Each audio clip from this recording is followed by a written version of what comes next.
The 1855 murder of Andrew Alger and the lynching of David F. Mayberry.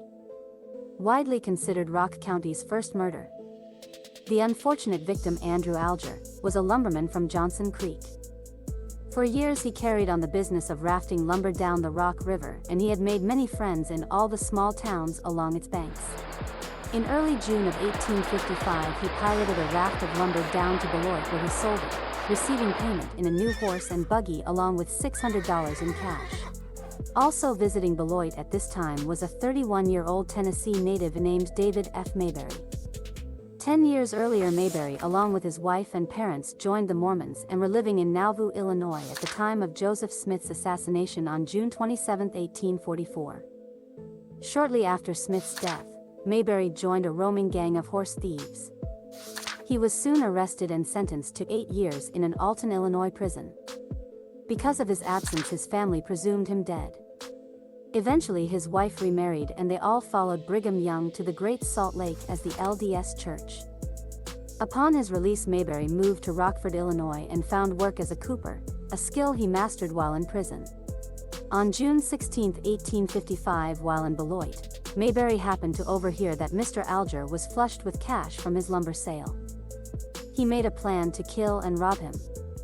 Posing as a hitchhiker, Mayberry got a ride with Alger from Beloit to Janesville. Not possessing a weapon to commit the murder, Mayberry departed his company in Janesville and stopped at a local hardware store to buy a hatchet.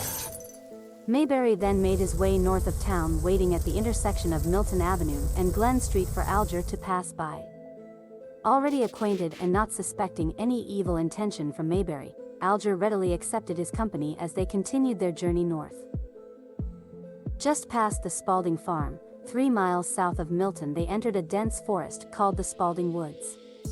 Mayberry arose from his seat under the pretext of retrieving his jacket where he had hidden the hatchet in his sleeve. He struck Alger 3 times in the head. Mayberry then drove the buggy about 55 yards off Milton Avenue into the woods to hide the body. While searching Alger's person for money, he recovered consciousness. Then, taking Alger's own pocket knife from him, Mayberry slit his throat and stabbed him 3 times in the side, killing him. Mayberry drove the stolen horse and buggy along with Alger's money and most of his clothes to the home of his employer John G. McComb near Rockford.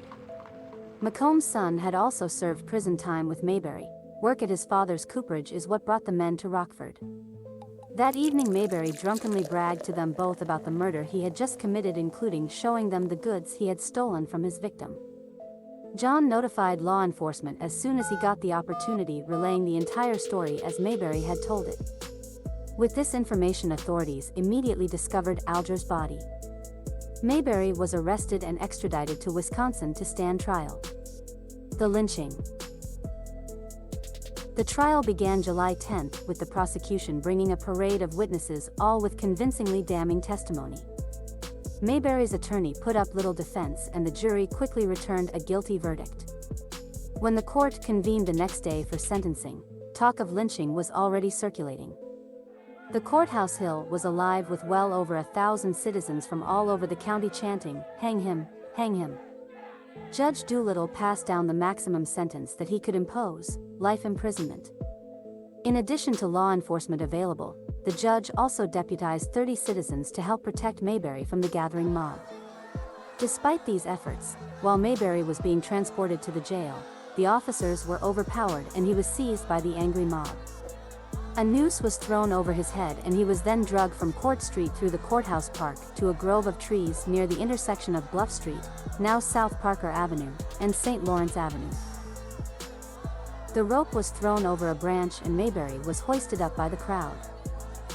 After they were sure he was dead, the mob quietly dispersed, leaving Mayberry hanging from the tree. His body was cut down by authorities and brought back to the courthouse. In the days that followed, the hanging tree was cut down, pieces of it were taken away by citizens as souvenirs. No attempt was made by authorities to punish any of the lynchers. Mayberry was buried in an unmarked grave on the outside of the fence at Oak Hill Cemetery in Janesville. Minus his head, his skull would be preserved and donated to medical science for the defunct study of phrenology.